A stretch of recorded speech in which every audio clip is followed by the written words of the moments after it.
सुखदं केवलं ज्ञानमूर्ते द्वन्द्वातीतं गगनसदृशं तत्त्वमस्यादिलक्ष्यम् एकं नित्यविचमल अचलं सर्वदेशाचिभूतं भावातीतं त्रिगुणरहितं श्रीसद्गुरुनित्यतं नमामि।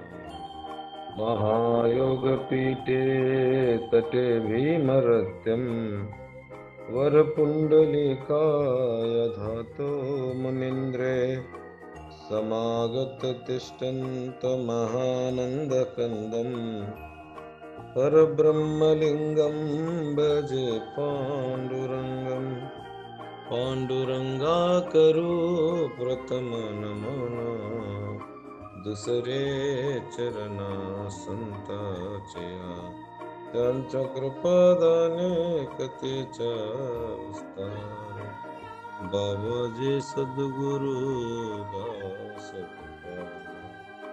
नमो ज्ञानेश्वर निवृत्ति उदार सोपान देवा दत्ताबाई नमो आद्यात्रिजननी देवाची नमो सद्गुरु तुकिया दान नमो सद्गुरु सच्चिदानंद रूपा नमो सद्गुरु भक्त कल्याण मूर्ते नमो सद्गुरु भास्कर पूर्ण कीर्ते गुरुर्ब्रह्मा गुरुर्विष्णु गुरुर्देवो महेश्वरा गुरुर् साक्षात् परब्रह्म तस्मै श्री गुरवे नमः।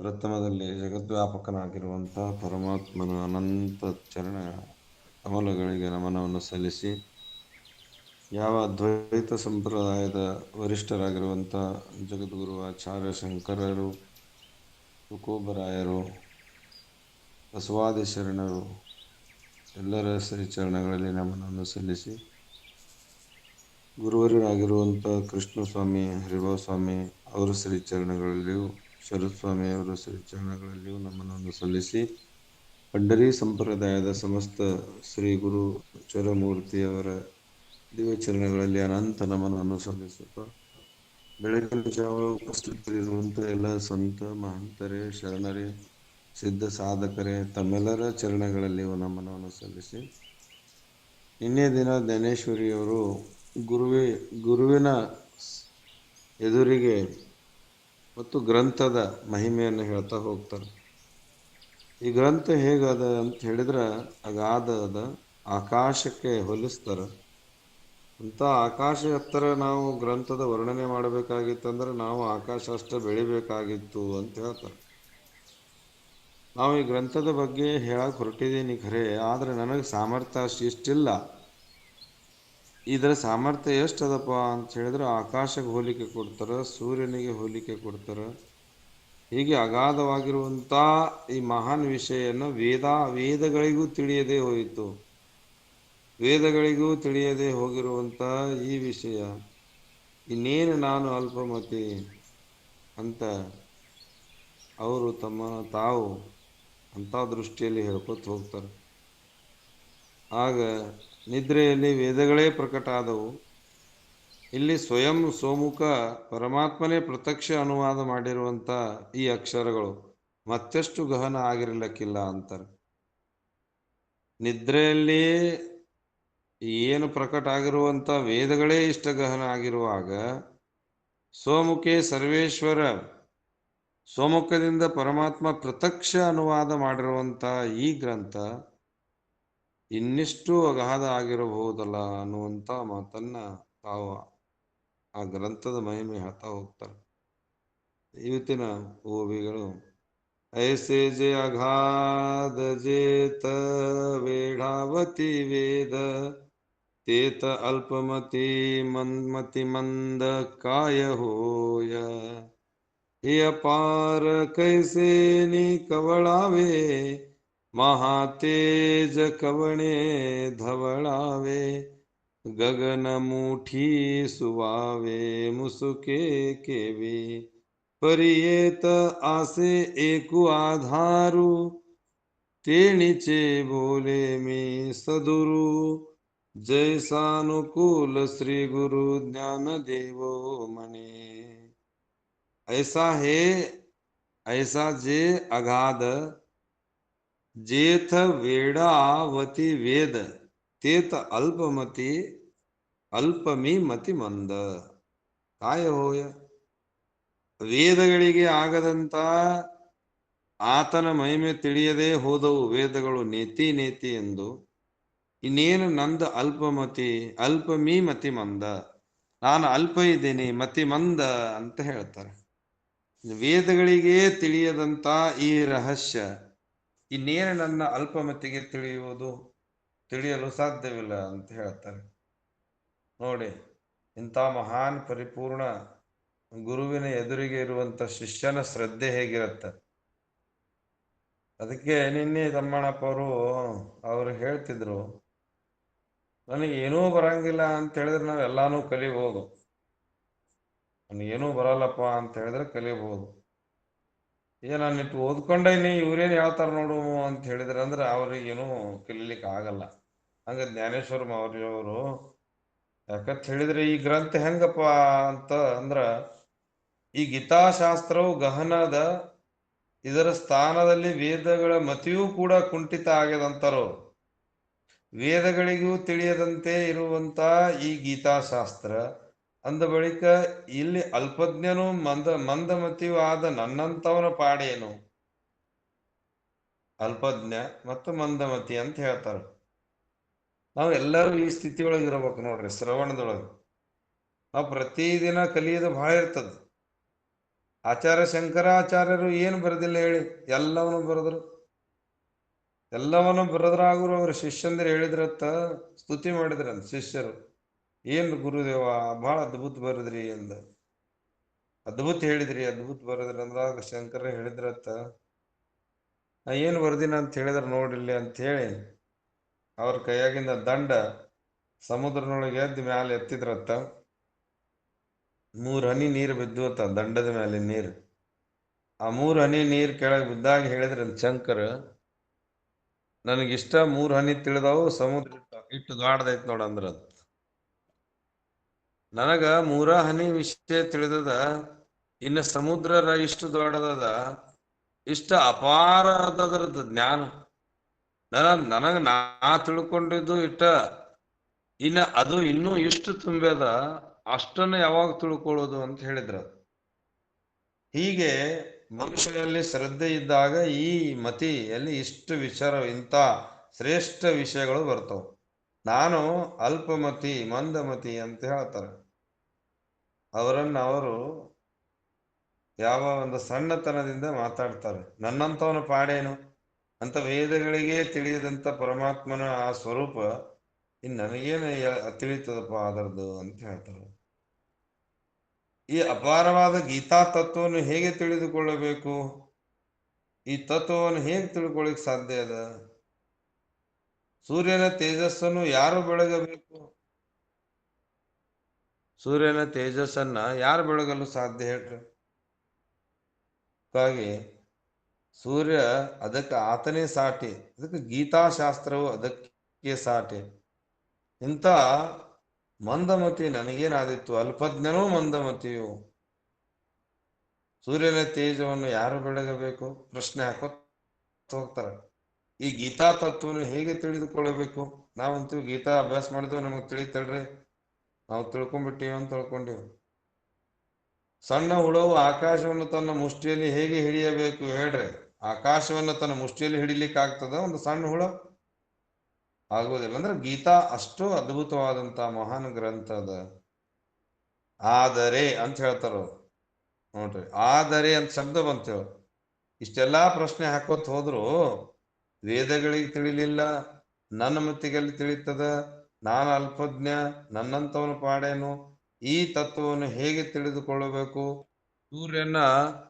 ಸೂರ್ಯನಿಗೆ ಮತ್ಯಾರು ಬೆಳಗಬಲ್ಲರೇ ಸೂರ್ಯನಿಗೆ ಮತ್ಯಾರು ಬೆಳಗುವರು ಹೀಗೆ ಹೇಳ್ತಾ ಹೋಗಿ ಮುಂದೆ ಹೇಳ್ತಾರೆ ಆದರೆ ಅಂತ ಶಬ್ದ ಬಂತಿಲ್ಲ. ಆದರೆ ಅಂದ್ರೆ ಶ್ರೀ ಜ್ಞಾನದೇವರು ಏನು ಹೇಳ್ತಾರಂದ್ರೆ ಶ್ರೀ ಗುರುಗಳು ನನಗೆ ಅನುಕೂಲ ಇರುತ್ತಾರೆ. ನೋಡ್ರಿ, ಇಷ್ಟೆಲ್ಲ ಆಗದೇ ಇರುವಂತ ಕಷ್ಟಕರವಾದಂತ ಕೆಲಸವು ಶ್ರೀ ಗುರುಗಳು ನನಗೆ ಅನುಕೂಲ ಇರುತ್ತಾರೆ. ನೋಡ್ರಿ, ಯಾರ ಅನುಕೂಲ ಇರ್ಬೇಕ್ರಿ? ಗುರು. ಗುರು ತೋರಿಸದಲ್ಲದೆ ತೋರದಣ್ಣ ಸಾರೆ ಚೆಲ್ಲಿದ ಮುಕುತಿ. ಈ ಜಗತ್ ಹೆಂಗ ಅಂತ ಹೇಳಿದ್ರ ಏನು ಸಂಪತ್ತು ಆನಂದ ಅವು ಏನ್ ನಿಮಗೆ ಏನು ಬೇಕು ಸರ್ವ ಸುಖಗಳು ಬಹಳಷ್ಟು ಅದ್ಭುತದವು. ಆದ್ರೆ ಅಷ್ಟೊಂದು ಸುಖಗಳು ನಮ್ಮನ್ನು ಇದ್ರೂ ಸಹ ನಮಗೆ ಯಾಕೆ ಅವು ಅನುಕೂಲ ಆಗೋದಿಲ್ಲ ಅಂದ್ರೆ ನಾವು ಏನೋ ಹಿಡ್ಕೊಂಡಿರ್ತೇವೆ. ಏನೋ ಹಿಡ್ಕೊಂಡಾಗ ಅವು ನಮ್ಮ ಕಣ್ಣಿಗೆ ಕಾಣೋದಿಲ್ಲ. ಕಣ್ಣಿಗೆ ಕಾಮಲೆ ಆದಾಗ ಜಗತ್ತೆಲ್ಲ ಏನು ಕಾಣ್ತದ್ರಿ? ಹಸಿರು ಕಾಣ್ತದ, ನಮಗೆ ನೀಲಿ ಕಾಣ್ತದ. ಹಂಗ ನಮ್ಮೊಳಗ ದೇಹಾತ್ಮಕ ಬುದ್ಧಿ ಇರುವುದರಿಂದ ನಮಗ ಆ ಆನಂದವನ್ನು ತೋರುವುದಿಲ್ಲ, ಆ ಆನಂದ ನಮಗ ಕಾಣುವುದೇ ಇಲ್ಲ. ಆದರೆ ಗುರುಗಳು ನನಗೆ ಅನುಕೂಲ ಇರುತ್ತಾರೆ. ಗುರುಗಳು ನನಗೆ ಅನುಕೂಲ ಅದರ, ಹಿಂದೆ ಬೆನ್ನಿನಿಂದ ಆರ. ಇಂಥ ಮಹತ್ ಕೃತ್ಯವನ್ನು ಮಾಡಲಿಕ್ಕೆ ಅವರೇ ನನಗೆ ಆಧಾರವಿರುತ್ತಾರೆ ಮತ್ತು ಇದರಿಂದಲೇ ನನಗೆ ಧೈರ್ಯ ಬಂದಿರುತ್ತದೆ. ನಾನು ಮಾತಾಡವಲ್ಲ, ನನ್ನ ಹಿಂದೆ ಗುರು ಅದಕ್ಕೆ ಮಾತು ಶುರು ಮಾಡೇನೆ. ಇಲ್ಲ ನನಗೆ ಮಾತಾ ಬರ್ತಿರ್ಲಿಲ್ಲ, ನನಗೇನು ಗೊತ್ತು. ಈಗ ಎದ್ದು ಹಿಂಗೆ ಕಣ್ಣು ತೆಗೆದವ 14 ವರ್ಷ 16 ವರ್ಷದ ಹುಡುಗ 16 ವರ್ಷದ ಹುಡುಗ ಇಂಥ ಮಹಾನ್ ಕೆಲಸಕ್ಕೆ ಕಾರ್ಯಕ್ಕೆ ಹಾಕಿದಾರ ಅಂತ ಹೇಳಿದ್ರೆ ಇದು ನನ್ನಿಂದ ಆಗದಪ್ಪ. ನನಗೆ ಹಿಂದೆ ಗುರುವಾರ ಏನ್ರಿ, ನಾನು ಹಿಂದೆ ಗುರುವಾರ. ಈ ಶಾಸ್ತ್ರಗಳು ಗುರು ಬಿಟ್ಟು ಬೇರೆ ಏನೂ ಇಲ್ಲಲ್ರಿ ಅಂದ್ರೆ ಏನೂ ಇಲ್ಲದು ಶಾಸ್ತ್ರ. ತದ್ವಿಧಿ ಪ್ರಣಿಪಾತೇನ ಪರಿಪ್ರಶ್ನೇನ ಸೇವಯ ಉಪದೇಕ್ಷಂತಿ ತೇ ಜ್ಞಾನಂ ಜ್ಞಾನಿನ ತತ್ವದರ್ಶಿನ. ಒಂದ್ ದಿವ್ಸ ಬಿಟ್ರೆ ಮತ್ ಮರುದಿವ್ಸ ಗುರುವಿನ ಮರಣನೆ ಬರತೈತಿಲ್ಲ. ಇನ್ನು ಗುರು ದೀಕ್ಷೆ ತಗೊಳ್ಳೋರಿಗೆ ಏನಂತಾರೆ? ದಿನ ಅದನ್ನ ಹೇಳ್ತಾರಲ್ಲಪ್ಪ, ಇವರು ಬೇರೆ ಏನೂ ಕೆಲಸ ಇಲ್ಲೇನು ಇವ್ರಿಗೆ ಅಂತ ಅವ್ರಿಗೆ ಅನ್ನಿಸ್ತದ. ಆದ್ರೆ ನಾವೇನು ಹೇಳಾಕತ್ತಿಲ್ಲ ಅಲ್ಲಿ. ಮತ್ತೆ ಅಲ್ಲಿಗೆ ಬರ್ತದ. ಎಲ್ಲಿಗೆ ಬರ್ತಾರ ಅಂತ ಹೇಳಿದ್ರೆ ಯಾರಪ್ಪನ ಅಪ್ಪಗೆ ಬರುದು. ಗುರು ಅನುಕೂಲ ಇದ್ದರೆ, ಗುರು ಹಿಂದೆ ಅನುಕೂಲ ಇದ್ದಾನ, ಆ ಧೈರ್ಯ ನನಗೆ ಬರ್ತದ ನೋಡ್ರಿ ಅಂತ ಹೇಳ್ತಾನೆ. ಇಂಥ ಮಹಾನ್ ಗ್ರಂಥವನ್ನು ಹೇಳಲಿಕ್ಕ ಗುರು. ಅದಕ್ಕೆ ನಾವು ನಮ್ಮ ಇಚ್ಛೆಯಿಂದ ಈ ಗ್ರಂಥ ಪ್ರಾರಂಭ ಮಾಡಿಲ್ರಿ. ನಮ್ಮ ಇಚ್ಛೆಯಿಂದ ನಾವು ಏನೂ ಮಾಡಕ್ ಹೋಗಿಲ್ಲ. ನಾವು ಶಾಣೆ ಅದೀನಿ ಅಂತ ಹೇಳಿ ಏನಾರ ಮಾಡಕ್ ಹೋದೆವು ಅಂದ್ರೆ ಅರ್ಧಕ್ಕೆ ನಿಲ್ತಾವ. ಹಿಂದೆ ಬಂಜಾರ ಭಾಷಾದೊಳಗೆ ಭಗವದ್ಗೀತೆ ಪ್ರಾರಂಭ ಮಾಡ್ರಂತ ಹೇಳಿದವರು ಗುರುಗಳೇ. ಬಂಜಾರ ಭಾಷಾದೊಳಗೆ ಗ್ರಂಥ ಪ್ರಾರಂಭ ಮಾಡ್ರಿ, ಆ ಜನಾಂಗಕ್ಕೆ ಏನಾದ್ರೂ ಒಂದಿಷ್ಟು ಎಚ್ಚರ ಕೊಡ್ರಿ ಅಂತ ಹೇಳಿ. ಅವ್ರು 2 ವರ್ಷ ಕೇಳಿದ್ರು, ಏನು ಎಚ್ಚರ ಆದ್ರು, ಏನು ತಗೊಂಡ್ರು, ಅವ್ರ ಬುದ್ಧಿ ಒಳಗಿಂದ ಎಷ್ಟು ಭೇದ ತೆಗೆದ್ರು ನನಗಂತೂ ನಾನರಿಯೆ. ಯಾಕಂದ್ರೆ 2 ವರ್ಷ ಭಗವದ್ಗೀತಾ ಕೇಳಿದ ಮೇಲೂ ಮೊನ್ನೆ ಅಲ್ಲಿ ಪಂಢರಪುರಕ್ಕೆ ಹೋದಾಗ ಏನೋ 4 ಶಬ್ದ ನನ್ನ ಕಿವಿಗೆ ಬಿದ್ದು. ಅವ್ರ ಮಠದ ಗುರುಗಳು ಬೇರೆ, ನಮ್ಮ ಮಠದ ಗುರುಗಳು ಬೇರೆ, ಅವ್ರ ಮಠ ಬೇರೆ, ಇವ್ರ ಮಠ ಬೇರೆ ಅನ್ಕೋತ ಕೂತಿದ್ರಲ್ಲಿ. 2 ವರ್ಷ ಭಗವದ್ಗೀತೆ ಕೇಳಿದವರು. ಗುರು ಎಲ್ಲ ಒಂದೇ ಅನ್ನೋ ಭೇದನೆ ನಮಗೆ ಹೋಗಿಲ್ಲ ಅಂದಮೇಲೆ ಇನ್ನೇನು ಪ್ರವಚನ ಕೇಳಿರ, ಇನ್ನೇನು ಭಗವದ್ಗೀತೆ ತಿಳಿತದ? ಅದಕ್ಕೆ ಜ್ಞಾನೇಶ್ವರ ಮಹಾರಾಜರು ಅಂತಾರ, ಇಲ್ಲಿ ಅಷ್ಟು ಸರಳ ಎಲ್ಲ ತಿಳಿಯುವುದು ಅಂತಾರವ್ರು. ಇನ್ನೂ ನಮ್ಮೊಳಗೆ ಭೇದ ಇರ್ತಾವ. ಅದಕ್ಕಾಗಿ ನಾವೆಲ್ಲರೂ ಏನಂತ ಹೇಳಿದ್ರ, ನಮ್ಮೊಳಗ ಧೈರ್ಯ ಯಾವಾಗ ಬರ್ತದ ಅಂದ್ರೆ ಗುರು. ಮತ್ತೆ ಗುರುಗಳು ಹೇಳಿದ್ರು ಜ್ಞಾನೇಶ್ವರಿ ಪ್ರಾರಂಭ ಮಾಡ್ರಿ, ಏನಾನ ಮತ್ತೆ ಜ್ಞಾನೇಶ್ವರಿ ಪ್ರಾರಂಭ ಆಗ್ಯದ. ಇದು ನಾನು ಮಾಡೀನಿ, ಅವ್ರು ಮಾಡ್ಯಾರ, ಇವ್ರು ಮಾಡ್ಯಾರ, ಇಲ್ಲಿ ಯಾರೂ ಕಾರಣರಲ್ಲ. ಶ್ರೀ ಗುರುಗಳು ನಮ್ಮೆಲ್ಲರ ಈ ಮನಸ್ಸಿನೊಳಗೆ ಬಂದು ಅವರು ಕೆಲಸವನ್ನು ಮಾಡ್ತಾ ಇದಾರೆ. ನಾವು ಅವರ ನುಡಿಸಾಕತ್ತಾರ, ನಾವು ಶ್ರವಣ ಮಾಡಾಕತ್ತೇವೆ. ಅಷ್ಟು ಬಿಟ್ರೆ ಬೇರೆ ಇದು ನಮ್ಮಿಂದಲ್ಲ. ನಾವೇನು ಇದಕ್ಕೆ ದೊಡ್ಡಸ್ತಿಕೆ ಮಾಡಾಕ ನಮಗೂ ಏನೂ ಬರುವುದಿಲ್ಲ. ಯಾಕಂದ್ರೆ ನಾವು ಏನು ಬಲ್ಲವರಲ್ಲ. ಬೆಳಿಗಿನ ಜಾವ 1 ಗಂಟೆ ನಿಮ್ಮೆಲ್ಲರ ಮಾತುಗಳು ಕೇಳೋಣ ಅಂತ ಈ ಶಾಸ್ತ್ರ ಗುರು ಆಜ್ಞಾ ಪ್ರಕಾರ, ಗುರುವಿನ ಪ್ರಕಾರ ಈ ಕೆಲಸ ನಡೆದದ. ಅವ ಗುರುನಾಥ ಮುಗಿಸವ, ಆತನೇ ನಡೆಸ್ಕೊಂಡು ಹೋಗವ, ಆತನಿಗೆ ಬಿಟ್ಟಿದ್ದದು. ನಮ್ಮಿಂದ ಅಂತೂ ಏನೂ ಇಲ್ಲ, ನಮಗೂ ಏನೂ ಬರುವುದಿಲ್ಲ. ಹಾಗಾಗಿ ಸುಮ್ಮನೆ ಏನನ್ನ ನುಡಿಸ್ತಾನ ಆಟ ನುಡಿತೀವಿ ನಾವು. ಹಾಗೆ ಇಲ್ಲಿ ದೇವರು ಹೇಳ್ತಾರೆ, ಜ್ಞಾನದೇವರು, ನನಗಲ್ಲೇ ಧೈರ್ಯ ಬರುದಪ್ಪ, ನಾನು ನಮ್ಮ ಗುರುವಿನ ಆಧಾರ ಅದ, ಆ ಗುರುವಿನ ಆಧಾರ ಇರುವುದರಿಂದಲೇ ನಾನು ಇಂಥ ಮಹಾನ್ ಕಾರ್ಯ ಮಾಡ್ತಾ ಇರೋದು. ನಾನು ಗುರುವಿನ ಆಧಾರ.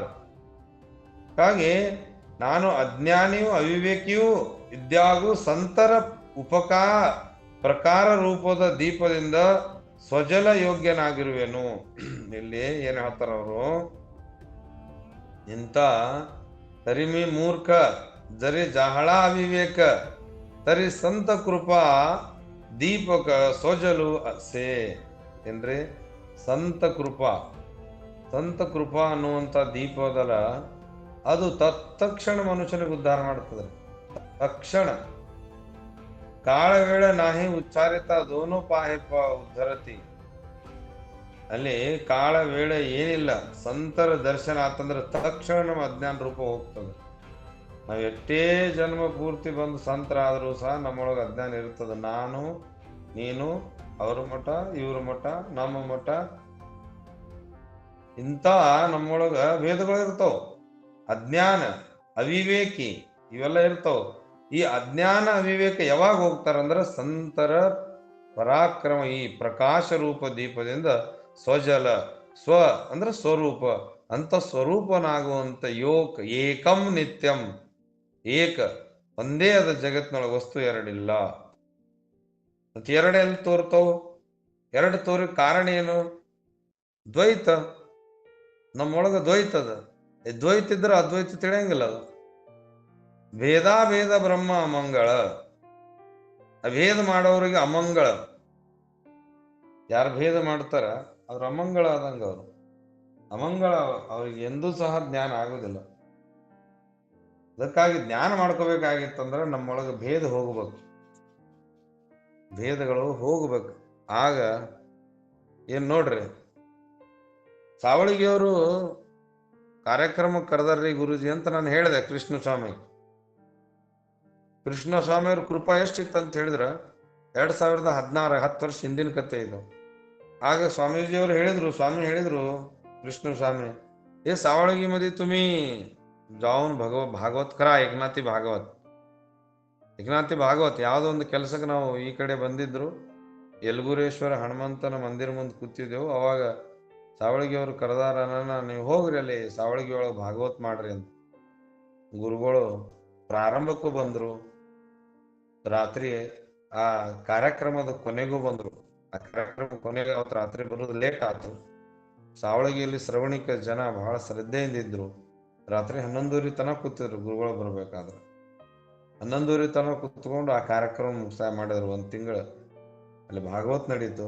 ಆ ಗುರುಕೃಪಾ ನೋಡ್ರಿ. ಆ ಭಾಗವತವನ್ನು, ಇಂಥ ಕಷ್ಟಕರ ಗ್ರಂಥವನ್ನು ನಾವು ಅಲ್ಲಿ ಹೋಗಿ ಕುತ್ಕೊಂಡು ವ್ಯಾಸಪೀಠದ ಮೇಲೆ ಅಲ್ಲಿ ಹೇಳ್ತೀವಿ, ಪ್ರವಚನ ಮಾಡ್ತೀವಿ ಅಂತ ಧೈರ್ಯ ನಮಗೂ ಇರಲಿಲ್ಲ. ಅದನ್ನ ಯಾರು ಮಾಡಿದ್ರು? ನಾನು ಮಾಡಿದ್ನೆ? ಸಾಧ್ಯನೇ ಇಲ್ಲ, ನನ್ನಿಂದ ಆಗುವುದೇ ಇಲ್ಲ ಅದು ಕೆಲಸ. ಅಲ್ಲಿ ಯಾರು ನುಡಿಸಿದ್ರು ಅಂದ್ರೆ ಗುರುನೇ ಬಂದು ನುಡಿಸ್ದ. ಅದು ಗುರು ಕೃಪೆ ಬಹಳ ಮುಖ್ಯ. ಅದು ಇವು ಚಮತ್ಕಾರಗಳು ತಮಗೆ ಹೇಳ್ಬೇಕಂದ್ರೆ ಆಶ್ಚರ್ಯ ಆಗ್ತದ. ಒಂದು 6 ವರ್ಷದ ಹಿಂದೆ ಶರತ್ ಸ್ವಾಮೀಜಿ ಅವರಿದ್ರು, ಗಾದಿ ಮೇಲೆ ಕೂತಿದ್ರು. ಆಗ ಇವತ್ತು ಗುರುಗಳು ಎಂತ ಆಶ್ಚರ್ಯ ಪವಾಡ ಮಾಡಿದ್ರಂದ್ರೆ, ಆ ದಿನ ನಾವು ಕನ್ನಡ ಪ್ರವಚನ 4 ಮಾತು ಮಾತಾಡಿ ಬರ್ತಿದ್ದೆವು. ಬಂದ್ರೆ ಗುರುಗಳಂದ್ರು, ಸ್ವಾಮಿ ಯಾ ಈ ಕಡೆ ಅಂದ್ರು. ಸ್ವಾಮಿ ಅಂತಿದ್ರು. सांगा गुरुजी ಅಂತ ನಾವು नमस्कार ಮಾಡ್ಕೊते. तुम्ही जातो काय? तर हां गुरुजी, आता मला ड्युटी आहे सकाळपर्यंत, मी जातो, आता संध्याकाळी जाणार मी. संध्याकाळी जाणार तुम्ही? जा. सकाळी 7 वाजून तुम्ही वाळवंटामध्ये सेवा करून जा. कीर्तन, ಮರಾಠಿ ಕೀರ್ತನ ಹೇಳ್ಬೇಕ್ರಿ. ಹೋಗ್ರಿ ನೀವು ಅಲ್ಲಿ ಹೋಗಿ ಮರಾಠಿ ಕೀರ್ತನ ಸೇವಾ ಮಾಡಿ ಹೋಗ್ರಿ ಅಂದ್ಬಿಟ್ರು. ತಣ್ಣಗಾಗ್ಬಿಟ್ಟು ನಾವು, ಅಲ್ರಿ ನಮಗೆ ಮರಾಠಿ ಒಂದು ಬರಲ್ಲ, ವ್ಯಾಕರಣನೂ ಗೊತ್ತಿಲ್ಲ, ಸುದ್ದಿ ಏನು ಭಾಷೆ ಗೊತ್ತಿಲ್ಲ. ಅಲ್ಲಿ ಹೋಗಿ ಅಲ್ಲಿ ವಾಳವಂಟದೊಳಗೆ ನಿಂತು ನಾವು ಮರಾಠಿ ಕೀರ್ತನ ಮಾಡಂತ ಹೇಳ್ತೀರಿ, ಇದು ಹೆಂಗೆ ಸಾಧ್ಯ ರೀ ಅಂತ ಹೇಳಿದ್ರ, ಅವರು ಕಿವ್ಯಾಗ ಕರೆದು ಹೇಳಿದ್ರು, ನೀ ಮಾಡ್ತಿ ಹೋಗು, ಎಲ್ಲ ಬರ್ತಾವ ನಿನಗೆ. ನೋಡ್ರಿ ಎಷ್ಟು ಗುರು ಕೃಪಾ ಹೆಂಗಿರ್ತದಂದ್ರ, ನೀ ಮಾಡ್ತಿ ಹೋಗಪ್ಪ, ಬರ್ತದ ನಿನಗ ಅಂದ್ರು. ನಾವು ಜೀವನದೊಳಗೆ ಒಮ್ಮೆ ಯಾವಾಗಾರ ಹಂಗೆ ಮಾಡ್ಬೇಕಂತ ಇಚ್ಛಾ ಇತ್ತು. ನೋಡ್ರಿ, ಇಚ್ಛಾ ಇತ್ತು, ಆದ್ರೆ ಇಚ್ಛಾ ಇಷ್ಟು ಬೇಗ ಪೂರ್ಣ ಆಗ್ತದ ಅನ್ನೋದು ನನಗೆ ಗೊತ್ತಿರಲಿಲ್ಲ. हृदय माझी कळला गुरुसी आनंद उल्हास बोले मज ಗುರು ಸದ್ ಕೃಪಾ ಕರೋನಿ. ಏನ್ ಅದ್ಭುತವಾಗಿ ಗುರುಗಳು ಹೇಳಿದ್ರಂದ್ರೆ ಹೋಗಪ್ಪ ಹೋಗಿ ಮಾಡಿ ಹೋಗಂದ್ರು. ಮುಂದ 1.5-2 ತಾಸು ಕೀರ್ತನ ಮಾಡ್ಸ್ಯಾರ ಅವ್ರ, ನುಡಿಸ್ಯಾರ ಅವ್ರ. ನನಗೇನು ಮರಾಠಿನೇ ಬರ್ತಿರ್ಲಿಲ್ಲ. ಆದ್ರೆ ಒಂದು ಮಾತ್ರ ಸತ್ಯ, ಆ ದಿನದಿಂದ ನನಗೆ ಮರಾಠಿ ಒಳಗಿಂದೊಳಗೆ ಬರ್ಲಿಕ್ಕೆ ಪ್ರಾರಂಭ ಆತು. ಒಳಗಿಂದೊಳಗೆ ಮರಾಠಿ ಬರ್ಲಿಕ್ಕೆ ಪ್ರಾರಂಭ ಆತು. ಗುರು ಕೃಪಾ ನೋಡ್ರಿ ಹೆಂಗಿರ್ತದ. ಗುರುವಿನ ಕೃಪೆ ಆದ್ರ ಮೂಕಂ ಕರೋತಿ ವಾಚಾಲಂ ಪಂಗಂ ಲಂಘಯತೆ ಗಿರಂ. ಗುರು ಕೃಪಾ ಇದ್ರ ಏನಂತನ್ರಿ, ಇಲ್ಲಿ ಮೂಕನು ಮಾತಾಡ್ತಾನ. ಮೂಕ ಮಾತಾಡ್ತಾನ್ರಿ ಇಲ್ಲಿ ಗುರು ಕೃಪೆ ಆದ್ರ, ಸಂತರ ಕೃಪೆ ಆದ್ರ. ಮೂಕ ಮಾತಾಡ್ತಾನ, ಹೆಳವ ಗುಡ್ಡ ಹತ್ತಾನ. ನೋಡ್ರಿ, ನಾವೆಲ್ಲರೂ ಮೂಕರಿದ್ದೆವು. ನಮ್ದು ವಿಚಾರ ಮಾಡೋ, ನಮ್ಗೇನ್ ಬರ್ತಿರ್ಲಿಲ್ಲ. ಮೂಕರಿದ್ದವ್ರು ಮಾತಾಡ್ಸೋರು ಯಾರು? ಗುರುಗಳು. ಅಂತ ಸ್ತ್ರೀ ಗುರುಗಳ ಸಾಮರ್ಥ್ಯ ಏನಂತ ವರ್ಣನೆ ಮಾಡ್ಲಿ. ನಾನು ಅಜ್ಞಾನಿ ಅವಿವೇಕಿ ಇದ್ದಾಗೂ ಸಂತರ ಕೃಪಾರೂಪ ದೀಪದಿಂದ ಸ್ವಜಲ ಯೋಗ್ಯನಾಗಿರುವೆನು ಅಂತಾನೆ. ನಾನು ಏನಿದ್ದೆಪ್ಪ ನಾನು ಅಂತ ಹೇಳಿದ್ರ, ನಾನು ಅಜ್ಞಾನಿ ಮತ್ತು ಅವಿವೇಕಿ. ಅಜ್ಞಾನಿ ಮತ್ತು ಅವಿವೇಕಿ, ವಿವೇಕಿಲ್ಲ ನನ್ನ ಹತ್ರ. ಆದ್ರೆ ಸಂತರ ಕೃಪಾರೂಪದ ದೀಪದಿಂದ, ಸಂತರ ಕೃಪಾರೂಪ ದೀಪದಿಂದ ನಾನು ಯೋಗ್ಯನಾಗಿರುವೇನು, ನಾನು ಯೋಗ್ಯನಾಗಿರ್ತೀನಿ ಅಂತ ಹೇಳ್ತಾರ ಅವರು. ನೋಡ್ರಿ, ನಾವೆಲ್ಲರೂ ಹಂಗ ನಮ್ಮನ್ನ ವಿಚಾರ ಮಾಡ್ಕೊರಿ. ನಾವು ಎಷ್ಟು ಜನ ನಾವು ಸಂತರಿದ್ದೀವಿ. ಗುರು ದೀಕ್ಷಾ ತಗೊಳಕ್ಕಿಂತ ಮೊದಲು ನಾವು ಎಲ್ಲಿಗಿದ್ದೆವು, ನಮ್ಮ ಸ್ಥಿತಿ ಏನಿತ್ತು, ನಮ್ಮಲ್ಲಿ ಎಷ್ಟು ಅಜ್ಞಾನ ಇದ್ದೆವು ಅನ್ನೋದು ನಾವು ವಿಚಾರ ಮಾಡ್ಕೊಳ್ಳೋಣ. ಮನಿ ಊಟ ಮಾಡಿ ಅವ್ರದ್ದು ಮಾತಾಡ್ಕೊತ ಜೀವನ ಕಳೆದೇವು. ಇವತ್ತು ನಮ್ಮ ಬಗ್ಗೆ ಮಾತಾಡ್ಬೇಕಂತ ಹೇಳಿದ್ರ ಇವತ್ತು ಆನಂದ ಅನಿಸ್ತದ. ನಮ್ಮ ಸ್ವರೂಪವನ್ನು ತಿಳ್ಕೊಳ್ಳುವಂತ ಸಾಮರ್ಥ್ಯ ನಮಗೆ ಈ ಜನ್ಮದೊಳಗೆ ಸಿಕ್ತಲ್ಲಪ್ಪ, ಎಂಥ ಭಾಗ್ಯ. ಇಲ್ಲಂದ್ರೆ ಬರೀ ಏನ್ ಮಾಡ್ತಿದ್ದೆವು, ರಾಗ ದೇಶದೊಳಗೆ ಬಂದನ. ಏನದ್ರಿ, ಇಷ್ಟ ನೀವು ಸಂತರು ಶರಣರು ಸಂತರ ಕೃಪಾದೊಳಗಿದ್ದವ್ರಿಗೆ ಒಂದಿಷ್ಟು ಆನಂದದ. ಇದನ್ನ ಬಿಟ್ಟು ಹೊರಗೆ ನೋಡ್ರಿ, ಜಗತ್ ಹೆಂಗದ. ರೂಪ ರಸ ಗಂಧ ಶಬ್ದ ಸ್ಪರ್ಶ 5 ವಿಷಯ ಸಂಬಂಧ ಬಡದಾಡಿ ಸಾಯಕತ್ತದ ಇಡೀ ಜಗತ್ತು. ತಮಗ ಅದರ ಅಸ್ತಿತ್ವ ಗೊತ್ತದ. ಈ ದೇಹಾತ್ಮಕ ಬುದ್ಧಿ, ಈ ಸ್ಥೂಲ ಸೂಕ್ಷ್ಮ ಕಾರಣ ದೇಹಗಳು ಏನಾವು, ನಾನ್ಯಾರದೀನಿ, ನಾನು ದೃಷ್ಟ ಇದ್ದೀನಿ, ಇವು ದೃಶ್ಯ ಅದಾವ ಅನ್ನೋದು ನಿಮಗೆ ಈಗ ಇಷ್ಟರ ಗೊತ್ತದ.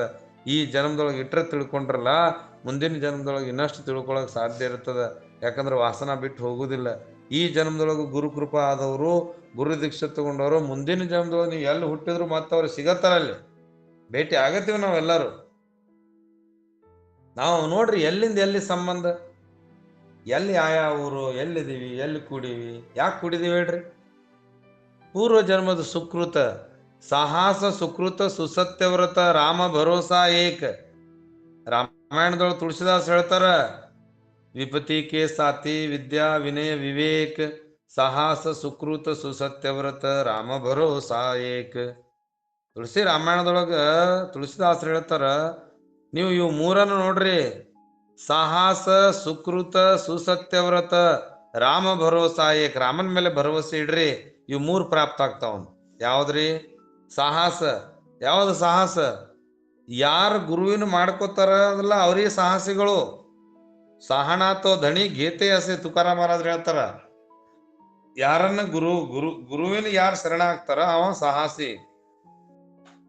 ಆತ್ಮಜ್ಞಾನಿ ಮಾಡ್ಕೊಂಡವ ಸಾಹಸಿ, ಈ ಜ್ಞಾನವನ್ನು ತಿಳ್ಕೊಂಡವ ಸಾಹಸಿ. ಅಂತ ಸಾಹಸ, ಈ ಸಾಹಸ ಮಾಡಿದವ್ರು ಈ ಜನ್ಮದೊಳಗ ಇದು ಸುಕೃತ ಆಗ್ತತ. ನೋಡ್ರಿ, ಸುಕೃತ ಅಂದ್ರೇನು? ತಾವು ಎಷ್ಟೇ ಜನ್ಮ ಬಂದ್ರು ಈ ಜ್ಞಾನ ನಿಮಗ್ ಪ್ರಾಪ್ತ ಆಗ್ತದ. ತುಕಾಮಣೆ ಹೋತಾ ಠೇವಾ ತೋಹಾ ಭಾವ ಸಾಪಡಲ. ಹಿಂದಿನ ಜನ್ಮದೊಳಗೆ ಮಾಡಿರುವಂತ ಪುಣ್ಯ ನಿಮ್ಮ ಹತ್ರ ಇತ್ತಂದ್ರ ಅದು ತಾನೇ ಪ್ರಾಪ್ತ ಆಗ್ತದ. ಅದನ್ನ ಹುಡುಕ್ಬೇಕಾಗಿಲ್ಲ. ಅದು ಪ್ರಾಪ್ತ ವಸ್ತು ಅದ, ಅಪ್ರಾಪ್ತ ವಸ್ತು ಅಲ್ಲ. ಅದು ಸ್ವರೂಪ ಜ್ಞಾನ ಅನ್ನೋದು ಅದು ನಿಮ್ಮೊಳಗೆ ಇರುವಂತ ಜ್ಞಾನ. ನಾವು ಎಲ್ಲೋ ಹೊರಗೆ ಹುಡುಕ್ತಿರುವಾಗ ಗುರು ಹೇಳ್ತಾನ, ಅದು ಹೊರಗೆ ಹುಡುಕುದಲ್ಲೋ ನಿನ್ನೊಳಗೆ ಹುಡುಕು. ಸುಖ ಎಲ್ಲಿ ಅದ? ನಾವೆಲ್ಲ ಇರ್ತೇವೆ, ಹೊರಗಿನವ್ರು ಸುಖ ಕೊಡ್ಲಿ, ಹೊರಗಿನವ್ರು ನಮಗ ಆಧಾರ ಸತ್ಕಾರ ಕೊಡ್ಲಿ. ಯಾರು ಹೊರಗಿನವ್ರು ಯಾರು ಕೊಡುದಿಲ್ಲ. ಯಾಕಂದ್ರೆ ನಮ್ಮ ಶರೀರದ ಮನ ಬುದ್ಧಿ ಚಿತ್ತ ಅಹಂಕಾರ ನಮ್ಮೂ ಅಲ್ಲ. ಇವೇ ನಾವು ಅಲ್ಲಿ ಬಾಡಿಗೆ ತಗೊಂಡಿವಿ, ಪಂಚಮಹಾಭೂತದ್ದು. ಈ ನಿಮ್ಮ ಮಂದಿ ಎಲ್ಲಿ ನಮ್ಮವ್ರು ಇರ್ತಾರೆ ಹೇಳ್ರಿ? ನಂಬಲ್ಲಿ ಅಂತ ವಿಚಿತ್ರ ವರ್ತನೆ ಇರ್ತೈತಿ ನೋಡ್ರಿ. ನಮ್ಮ ಶರೀರದೊಳಗಿರುವಂತ ಮನಸ್ಸು ನಮ್ದಲ್ಲ, ನಮ್ಮಲ್ಲಿರುವಂತ ಮನ, ಬುದ್ಧಿ, ಚಿತ್ತ, ಅಹಂಕಾರ, ಈ 10 ಇಂದ್ರಿಯಗಳು ನಮ್ಮವಲ್ಲ. ಇವೆಲ್ಲ ಅಧಿಷ್ಠಾನ ದೇವರ ಅದಾರ. ಅವು ಎಲ್ಲಿಂದ ಬಂದಾವಂತ ನಿಮಗೆಲ್ಲ ಗೊತ್ತದ. ಇವೇ ನಮ್ಮ ಅಲ್ಲಂದ ಮೇಲೆ ಇನ್ನು ನಮಗ ಬಂದಂತ ಮಕ್ಕಳು, ಹೆಂಡ್ರು, ನಮ್ಮ ಸಂಬಂಧಿಕರು, ಇವ್ರ ಹೆಂಗ ನಮ್ಮವ್ರ ಅಕ್ಕಾರ? ಹಾಗಾಗಿ ನಮ್ಮವ್ರು ಒಬ್ರೇ ಆದಾರ. ತೇತ ಕೋಣ ಸೋಡವಿನಾ ಏಕ ಸದ್ಗುರು ವಾಚೋನಿ, साधु संत माया बाप तेने केले कृपादान, पंढरी यात्रा नेले. ನೋಡ್ರಿ, पंढरी यात्रा नेले घाले सोजल कृष्णांजन एक वेळा डोळा घातली आंजळ. ಕೃಷ್ಣಾಂಜನ ಒಂದು ಸಲ ಕಣ್ಣಿನೊಳಗ ಹಾಕಿದ್ರ ಈ ಸಂತರು ಶರಣರು ಕೃಪಾ ಮಾಡಿದ್ರು. ಅಲ್ಲಿ ಯಾರೂ ನನ್ನವರಲ್ಲ. ಯಾರಪ್ಪ ಅಂದ್ರ ನನ್ನ ಸದ್ಗುರು ಮಾತ್ರ ನನ್ನವರು. ಅದಕ್ಕೆ ಸದ್ಗುರುವಿನ ಹೊರತ ಈ ಜಗತ್ತಿನೊಳಗ ನಮಗ ಜ್ಞಾನ ತಿಳಿಲಿಕ್ಕೆ ಸಾಧ್ಯ ಇಲ್ಲ. ಅಂತ ಸದ್ಗುರು ಹಿಂದಿರುವಾಗ ನಾವೆಲ್ಲರೂ ಸಹ ಸಾಧನೆ ಮಾಡಬಹುದು. ಅದಕ್ಕೆ ಗುರು ಬೇಕು. ಗುರು ಇದ್ದವ ಸುಕೃತಿ ಸಾಹಸಿ, ಆ ಸಾಹಸ ಮಾಡಿ ಸುಸತ್ಯವ್ರತ. ಇದು ಸತ್ಯದ 2 ಮಾತುಗಳು. ಸುಕೃತ ಮತ್ತೇನ್ರಿ, ನಿಮ್ಮೊಳಗಿರುವಂತ ಸುಕೃತ ಸಾಹಸ, ಇವೆರಡು ಮಾಡ್ಕೊಂಡ್ರಂದ್ರ ಸತ್ಯ. ಇದು ಸತ್ಯ. ಯಾವುದು ಸತ್ಯ? ತ್ರಿಕಾಲ ಆಬಾಧಿತ್, ಯಾವಾಗಲೂ ಇರುವುದು ಸತ್ಯ ಏನ್ರಿ. ಈಶ್ವರ ಸತ್ಯ, ಪ್ರಕೃತಿ ಸತ್ಯ, ಅಜ್ಞಾನವನ್ನು ಸಹ ಏನದ ಯಾವಾಗೂ ಅನಾದಿ ಅದದು. ಇವು ಅನಾದಿ ಬಗ್ಗೆ ನಿನ್ನೆ ತಮ್ಮಣ್ಣಮಾರಾದ್ರು ಹೇಳ್ಕೊತ ಬರ್ತಿದ್ರು. ಹಿಂಗ ಅನಾದಿ ಅದಾವ ಇವು.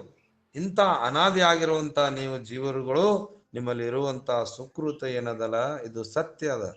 ಅದಕ್ಕೆ ಮಾಡ್ರಿ, ಪಾರಮಾರ್ಥ ಮಾಡ್ರಿ.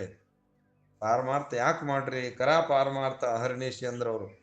ಗುರುವಿನ ಹಿಡ್ಕೊಂಡು ಮಾಡ್ರಿ, ಗುರುವಿನ ಹಿಡಿದು ಮಾಡ್ರಿ. ಮಾಡಿದ್ರೆ ಏನಾಗ್ತದ ಅಂತ ಹೇಳಿದ್ರೆ ಅದು ನಿಮ್ಮೊಳಗೆ ಸಂಗ್ರಹ ಆಗ್ತದ. ಅದಕ್ಕೆ ಗುರು ಬೇಕ್ರಿ. ಇಲ್ಲಿ ಗುರುವಿನ ಯಾಕೆ ವರ್ಣನೆ ಹೇಳ್ಕೊತ ಹೊರಟಾರ? ನನ್ನ ಗುರು ನನ್ನ ಹಿಂದೆ ಆರ ಅಂತ ಸಂತರ ಕೃಪೆಯಿಂದ ಮಾತ್ರ ನಾನು ಆ ಸಂತರ ಕೃಪೆ ದೀಪದಿಂದ ನಾನು ಯೋಗ್ಯನಾದೆ. ತುಕಾರಾಮ್ ಮಹಾರಾಜರು ಒಂದ್ ಕಡೆ ಹೇಳ್ತಾರೆ, ದೇವರ ಭೇಟಿ ಮಾಡೋರಿಗೆ ಸಂತ ಪಾಯಿ ಧರಿತಾ ಭಾವ आपो आप भेटे देव, आपो आप भेटे देव. ಸಂತರ ಶರಣರ ಪಾದಗಳಲ್ಲಿ ನತಮಸ್ತಕನಾಗ್ರಿ, ಅವರ ಮೇಲೆ ನೀವು ಸಮರ್ಪಣ ಆಗ್ರಿ, ಆಗ ನಿಮಗೆ ಪರಮಾತ್ಮ ಬೆಟ್ಟಕ್ಕನಂತಾರ. ನೋಡ್ರಿ, ದೇವ ಸಂತಾಪಾಸೆ ಆಹೆ ಪುಡುತ್ತಾ ಪುಡುತಿ ಸಾಂಗು ಕಾಯ. ಮತ್ ಹೇಳಿ ಏನಂತಾರ ಅವ್ರು? ಮತ್ತೆ ಕೇಳ್ಬೇಡ್ರಿ, ನನಗೆ ಮತ್ತೆ ಹೇಳಕ್ ಆಗೋದಿಲ್ಲ. ಈ ಮಾತು ಮುಗಿಸ್ಬಿಟ್ರ ಅವ್ರು. ಅದಕ್ಕೆ ಇಲ್ಲಿ ಅವರು ಜ್ಞಾನೇಶ್ವರ ಮಹಾರಾಜರಂತಾರ, ಆ ಸಂತ ಕೃಪಾ ದೀಪ ಅದರೊಳಗಿರ್ರಿ ನೀವು. ಆ ಸಂತರ ಕೃಪಾ ದೀಪದ ಕಟಾಕ್ಷದಲ್ಲಿ ಜೀವನ ಮಾಡ್ರಿ, ಅಲ್ಲಿ ನಿಮಗೆ ಜ್ಞಾನ ಸಿಗ್ತದ ವಿನಃ ಅಲ್ಲಿ ಅಜ್ಞಾನ ಇರೋದಿಲ್ಲ, ಜ್ಞಾನ ಇರ್ತದ. ಅಜ್ಞಾನ ಇರೋದಿಲ್ಲ. ಯಾಕಂದ್ರೆ ಜಗತ್ತೆಲ್ಲ ಜ್ಞಾನದ ಹಿಂದೆ ಇರೋದಿಲ್ಲ. ಸಂತರು ಇರುತ್ತನ ಸಂತರ ಮಾತು ಕೇಳಿ ಸಂತರಂಗ ಜೀವನ ಮಾಡೋರಿಲ್ಲ. ಸಂತರು ಆದ್ಮೇಲೆ ಅವ್ರು ಗುಡಿ ಕಟ್ಟಿಸಿ ಅವ್ರಿಗೆ ಕಾಯಿ ಹುಡಿ ಮಂದಿದಾರ ಜಗತ್ತಿನೊಳಗ. ಸಂತರು ಇರುತ್ತನ ಅವ್ರು ಜ್ಞಾನ ಮಾಡಿಕೊಂಡು ರಾಗದ್ವೇಷ ಬಿಟ್ಟು ಅಲ್ಲಿ ಜೀವನ ಮಾಡೋರಿಲ್ಲ.